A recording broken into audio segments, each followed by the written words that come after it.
Inspired by the ongoing popular resistance across historic Palestine and the intersections and connections being made globally between various struggles with Palestine, tonight's panel will underscore the ways in which our struggles are linked and united. My name is Amanda Lickers, Turtle Clan, and I'm really sorry if I mispronounce the name. Turtle Clan Onodogwa Haudenosaunee is a queer and two-spirit spoken word poet, filmmaker and curator for Reclaim Turtle Island and Defend Our Lands. Amanda spends her time fanning the flames of the Indigenous insurrection and supporting grassroots land defense and sovereignty struggles. Currently based in Montreal, occupied Kanehaka territory, she organizes against land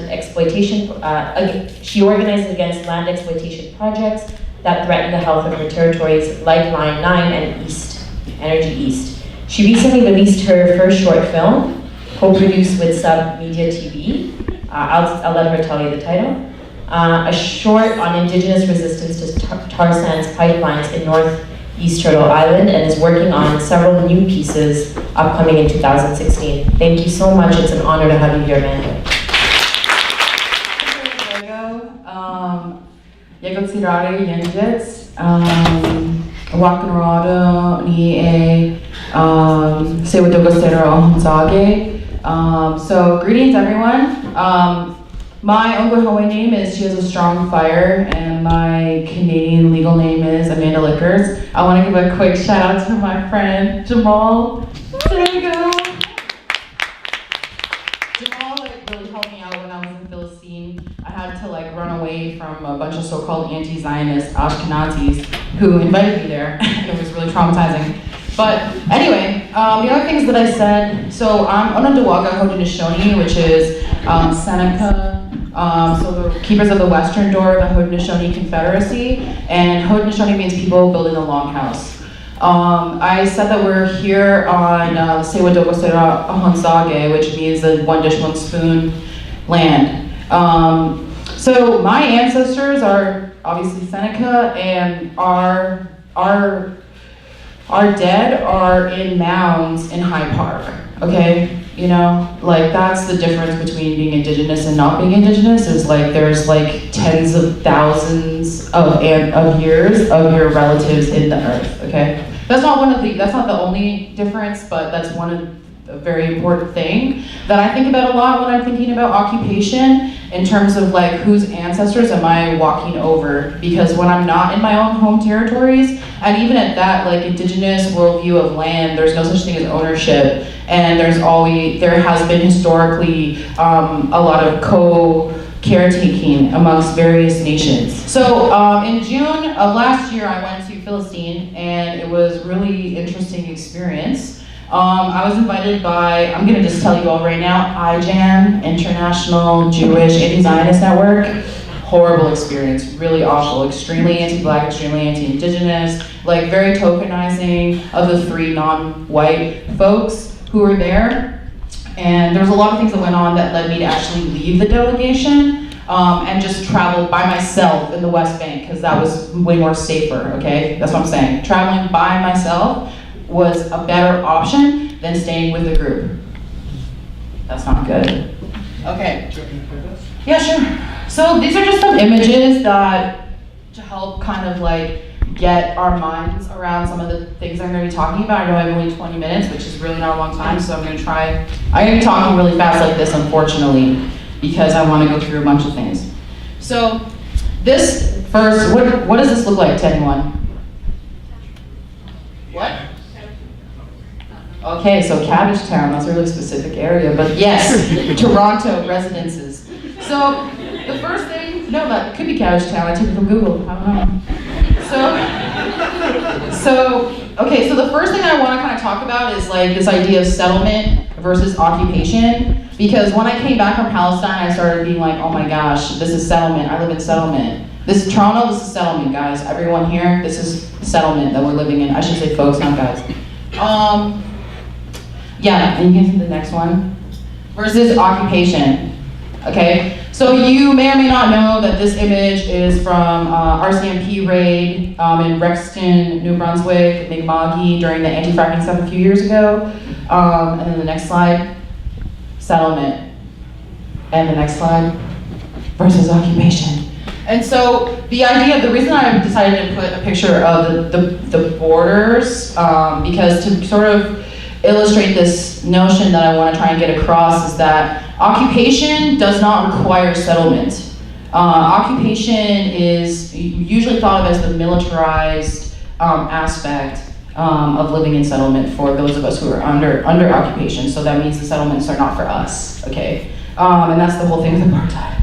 But anyway, and so I think it's really important that we make this distinction because the settlement is viewed as something for civilians, non-military, non-police, that somehow it's benign. But the goal of occupation is to ensure that settlement is normalized, okay? When these are actually, settlement is a form of imperialism. Settlement is militarized occupation, and whether you're going to Max Milk or something in like Bethlehem that is Israeli owned, like there aren't a lot of differences, but there are very important differences at the same time, which I'm gonna get into, some of these kind of like nuances because I'm getting ahead of myself, but okay. So I really wanted to make that distinction around like settlement versus occupation, especially because we don't seem to it's settlement is like, occupation is so deeply invisibilized in North America, people don't think there's an occupation happening. And that's one of the huge differences between the context here and the context in Israel, even though it is extremely heavily militarized. Like, the NYPD is like the third or fourth largest standing army in the world, and they're just cops in a city.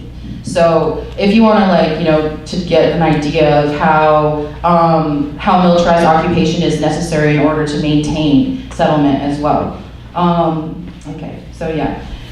So, okay, yeah, the goal, yeah, the goal of settlement is to normalize occupation, and it's really important that we understand the history of the territories that we are on, because geopolitical contexts inform power relations, okay? So what the hell does that mean? It means that white supremacy and settler colonialism operate in completely different ways in Canada than they do in the United States, than they do in Mexico, than they do in Brazil, than they do in Israel. You know, all of these things. And so that means like who is considered indigenous, what borders crossed you, and also your relationships to power. Because there's always like a multiplicity. Because in North America, we have the dispossession of indigenous peoples in our territories as an inherent aspect to building colonial capitalist power here in settlement, but as well as the requirement of chattel slavery by captured and imprisoned like Afro-Indigenous people and Black folks. Their labor and their genocide is also necessary to uphold settlement. That context of anti-Blackness and anti-indigeneity is particular, in a way, to North America. Anti-Blackness is global, and colonialism requires anti-Blackness, and anyway, and there's a lot of ways in which anti-indigeneity and anti-Blackness actually intersect in terms of like, imagines of savagery, and like all these things in the opposition to white supremacy. But unfortunately, it's not just white folks that are anti-Black. Anti-Blackness exists in indigenous communities and in pretty much all over the world. And a lot of the times, you know, because of white supremacy globally, and like colorism, but personally as an indigenous person, I feel like it is related as well to anti-indigeneity and sort of like trying to annihilate tribal peoples. And like, I feel like there's a particular type of genocidal travesty when indigenous people like Black folks are like, have been seen to no longer be indigenous because they're not in their home territories, which also too is not a dichotomy. Many people can be mixed as well as indigenous to Turtle Island. So I just wanted to say kind of those things as like something that I've been thinking about a lot lately, and seeing how, because there was one indigenous person and also one Black woman who was on our trip to Palestine, and like we had very different experiences, but both like felt a lot of really intense stuff. And so I just want to like kind of center that for a moment. And so with that, I also want to talk about how in the context of settlement in Israel, civilians aren't actually as such because of the requirement to be part of the IDF, or the IOF, Israeli Occupation Forces. And so in actuality, everyone is a cop, everyone is a soldier, and their entire civilian population is actually military presence. And so I think that's like an important thing. And in terms of the conversation here in North America, did I get into this part yet? Sorry, I'm just like, okay. Yeah, so in the conversation here in North America, people have heard a lot the term settler, right? Probably in Canada people talk about that at least. Cool, yeah, nice. Okay, so one thing I kind of want to point to in moving forward is how settler is a non-racial category. I feel like, and I'm going to get into this a little bit later, but because of the context of white supremacy, and especially in Canada, if there was a racial binary to be imagined, it would be probably white and First Nations folks. But because of, I think, the relationship of white supremacy and so-called indigenous solidarity, aka recentering whiteness, because that's what it turns out to be a lot of the time, people imagine like settlers are white people. I want to kind of put out a proposition into the world that we actually use a term that is racial specific when we talk about European colonizers and Ashkenazi people here as well in this territory as invaders and colonizers rather than settler.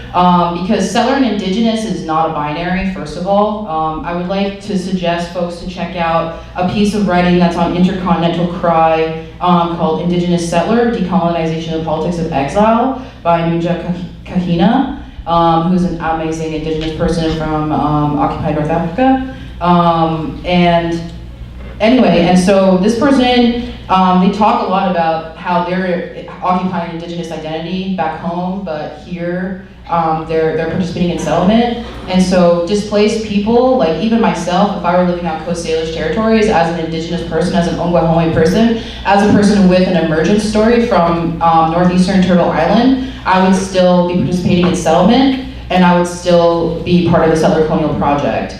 And so settler itself is not a racial category, and settler includes refugee folks, forcibly displaced people, as well as indigenous people who are displaced. And so I just want to make that like distinction because I think it's really important because anyone can live in settlement and participate in settlement, and that's the goal. So if we want to stop these things, then we need to like understand how they actually happen in real life. Okay, so next slide. I think I forgot my slides. Yeah, here we go. Check that out. There's a lot of really interesting conversations I think that are going to be happening into the future about how settlement operates in this context with the requirement of both Black and Indigenous genocide, and I think that it's important that we start developing that kind of a language. Okay, so the next slide. Yeah, so this is the time travel conversation. Is Israel Canada's past or future? It was hard for me to tell when I was over there, because on one hand, it seems like early stage occupation. Like, here's hyper-militarization, they're starting to cut up the territory, people at least acknowledge that Palestinians exist as a people, unlike a lot of the context, especially in the United States for indigenous people. And so I'm actually going to be having a friend who I met over in El Khalil, so-called Hebron, from the Human Rights Defenders. You should check them out, Human Rights Defenders. You should check them out. They're really, really, really doing amazing work. They basically do what's like Cop Watch, but on the ground, in settlement, focusing on the IOF as well as vigilante settlers. And anyway, they're going to be coming to Montreal pretty soon. And anyway, so I was thinking, like, I'm going to tell my friend Padilla, like, welcome to the future, 500 years after occupation. No one's going to remember you. You know, unfortunately, that's kind of like the sad truth. And so the context of Israel seems like it is a colony that's being set up. You know, they're still trying to ethnically cleanse the Palestinian population, and they're trying to, like the Israeli regime as well as like the settler population, are trying to like constantly incur further onto Palestinian territories, and that looks like different things depending whether you have an urban or a rural context, which I got to see a little bit of both.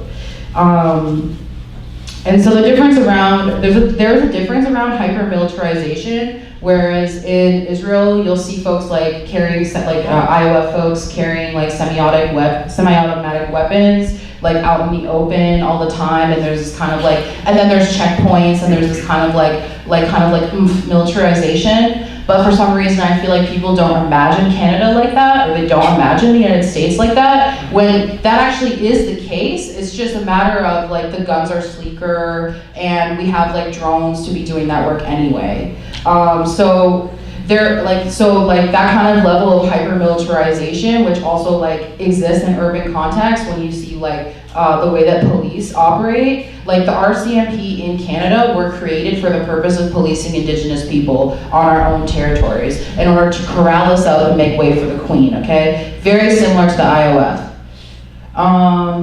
And so because in our context, occupation is normalized, I like to say like the wall is invisible. Like, I actually came from Tyendinaga today, and like, I didn't have to go through a checkpoint because they're just assumed that our reservations are benign. And then I just passed from one space to another space. And it's almost like as if the occupation is so entrenched, you know. Anyway, sorry, I'm kind of going all around. Okay. Oh yeah, and so, next. This is a very important slide. So, this is about how the colonizer likes to code themselves in indigeneity. So not only is there an appropriation of our lands, but as well as our cultures and lifeways. So you'll see here, I like this one because it's the Canadian flag over the land mass of Canada, which is a very great visual representation of what I just said around appropriating symbols and territory. Because you probably don't know, but sugar shacks, that is not some colonial stuff, okay? That's an indigenous food source. And maple wata, okay, we have a whole like maple ceremony as Haudenosaunee people. Like maple, we consider wata the leader of the trees in the forest. And when we do the Hundagardi Wadekwa, when we do what we call the words that come before all else, which is how we would open and close meetings, we actually give acknowledgments to all aspects of creation, and we make a special shout out for the maple tree. Because maples are, anyway, there's a lot of maple teachings, and I won't get into that right now.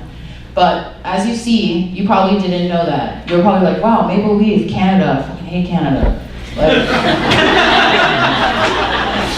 But don't hate on the maple leaf, just hate on Canada.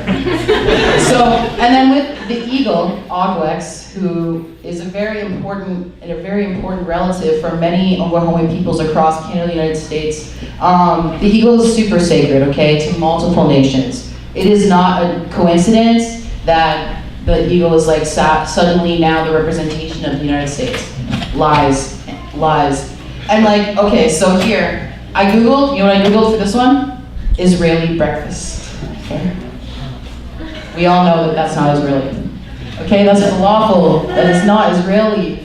And then, and then another thing I found very symbolic was these cacti, which also we my O'odham relatives and Yaqui relatives down in so-called southern Arizona and like along the U.S.-Mexico border. Those cactuses are indigenous to those territories too, which what really tripped me out when I was there. There were a couple of different things that were like indigenous to this part of the hemisphere and also indigenous to over there. And it was just like, felt really affinity building on some ancestral level. I was like, yeah, cacti.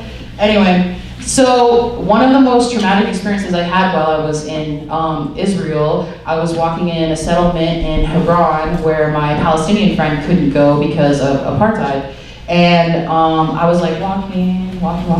And then I saw like on the settlement wall, there was like this mural that had all these cactuses and like, you know, Ashkenazis like dancing around the cactuses and being all like, we returned home kind of thing. And I thought that this was like really intense and visceral. There's actually another story of like where I get like attacked and spat on by like 10-year-old kids like later down the line, which is the more traumatizing part. But anyway, because I was like, wow, you're just so full of hate and you're tiny. But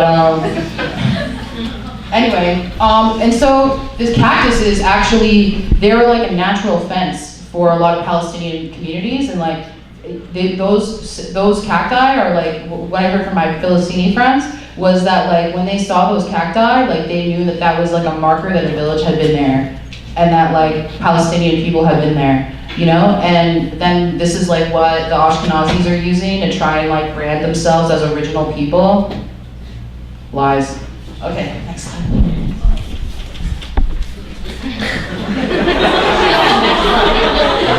They said 5 minutes, so I'm gonna have to go really fast. Okay, so I'm gonna stop telling funny anecdotes. Okay, so, Ashkenazi, diaspora, okay, I'm gonna get to that in a second. So in the last slide we saw that like the colonizers take on images and symbols of original peoples, appropriation of both lands and cultures, trying to masquerade like they're indigenous. Connecting the colonizers, I'm gonna get to that one in kind of a second. Because there's a few more other things I want to really quickly say, and like a couple other things like around like similarities and comparisons with Palestine and like Turtle Island is like, for instance, like the Palestinian Authority is like the equivalent to like our band council. It doesn't actually have any sovereign representation over the Palestinian people, and it is a colonial imposition. It is a government system that has been imposed by the occupiers, and so it's false. And also like, so I saw like, y'all probably don't know this, but in the reservations, like pretty much everywhere across North America, we have these things called res dogs, which are just dogs that chill in the res. And they're like running around, like chasing chip chucks and stuff. And I found in the refugee camps, they have refugee cats. There was like little cats everywhere running around, like, anyway, and I was like, huh, interesting, res cat, or res dogs, and like refugee camp cats. And like, anyway, and so I was also got to see like a bunch of the Jordan Valley, and I spent some time in Nabi Saleh. And like literally like the context there is like settlement constantly trying to incur onto villages. And so like if you're staying in the village of Nabi Saleh, then like you can just like look over the hill, there's like a settlement, and they're always trying to like basically just wait for a bunch of like Palestinians to leave for the day, and then just like go in and like try to take over their houses, because that is like one of their prime moves, is to actually kick people out of their own homes and like steal all their books and everything and be like, oh, we were here the whole time. Again, lies. And then like the context, obviously in an urban urban context is really intense, especially when I spent a bunch of time in El Khalil, and like it was really epic there. Like where it's like Terra Romelia Street, and like the settlements are literally on top of like, you have like the first like layer of the city is like where Palestinians are, and then like is like Ashkenazi settlers are above them, and it's just like literally the vigilante settlers are more scary than the IOF. I feel like the IOF are at least going to give a slight amount of care that I have a passport that's international, but like vigilante settlers don't. And like we have kind of like similar, there's a lot of like similar stuff with like vigilante settlers here who just like are bloodthirsty white supremacists, so you guys have that in common. What? You laugh because it's true. Okay, so some of the sort of like connections that like, so for instance, like G4S polices, like they actually do the policing of the Canada-United States border as well as the US-Mexico border, and like in this way, Israel also has a colonial kind of presence here. There is actually, and the way that, as far as I'm concerned, Williamsburg, New York, like that's a little Israel, and like effectively, like most of the Ashkenazis, like some of my friends in Brooklyn are like trying to rent an apartment, you know, you're trying to find somewhere to live in this like gentrifying city, and like all of the real estate is in the hands of Zios, you know? And so like these are ways in which like settler colonialism is being like accessed and maintained by Ashkenazi Zionists here, as well as like being able to like, I'm sure they have like properties in Israel as well. And so like, that the presence of Ashkenazi settlers in Turtle Island is part of the settler colonial project here. And then it's not like, and there's this idea I hear sometimes Ashkenazis talking about living in the diaspora, and I'm just gonna call that out directly as like total BS, because first of all, being in the diaspora assumes that Israel is your homeland, when it's not. It is occupied Palestinian territory, and that's the end of that conversation. And aside from sorry, your face was funny, Remy. Just like the way you were looking at me was funny. And anyway, and then the other thing, I lost it. Sorry.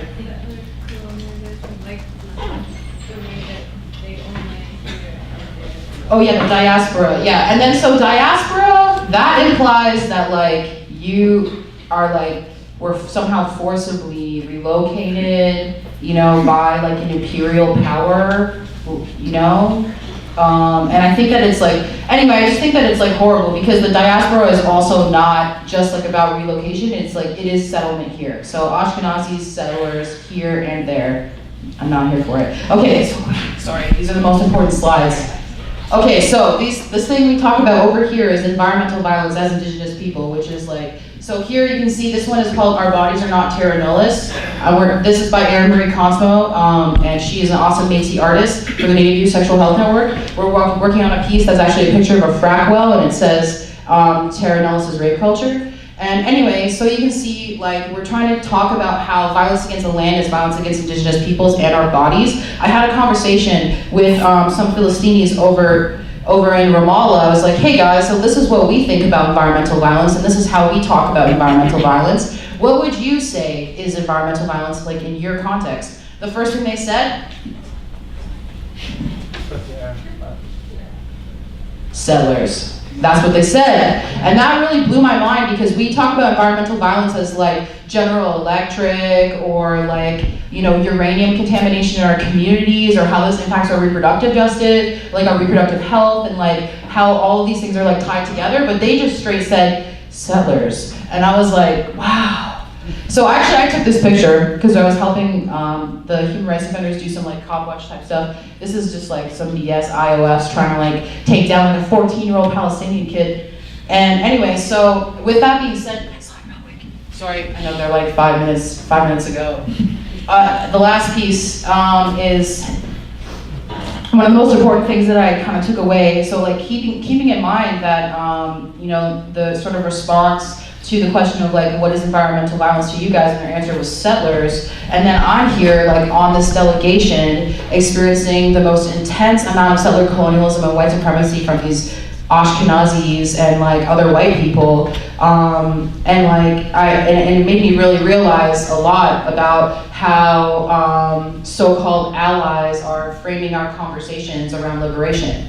And I saw this in Palestine, and I see it every day in Turtle Island and in Indian country, where NGOs, academics, and honestly settler colonizers who benefit from our genocide and dispossession it's their feelings, their experiences that are being centered. When we have to say, like, we're gonna talk about how Palestine is under occupation, Palestine is under occupation by Israel, but we need to, one of the first like types of oppression that gets named, and when we're talking about safer space, is anti-Semitism. There's a problem, you know? Anti-Semitism is obviously not okay, but like, this is like the prioritizing of the Ashkenazi experience over the genocide of Palestinian people, okay? That's not okay. And like here in Turtle Island, like people think all settlers are white, you know? This is how bad it is. And like even our own communities, we've internalized like white supremacy, like this kind of savior, oh, the white people are gonna save us, like that is not what they're here for. And so I personally feel like that as people who are directly impacted by colonialism, that we need to learn more about each other's context, and we need to bypass the white settler savior shit, because it's not getting us anywhere. It's only hindering our liberation movements and bringing our popular struggles for resistance into lands of reformism, and it is only like really abating the comfort of the colonizer. We need to abolish apartheid. Y'all go out and waki waki.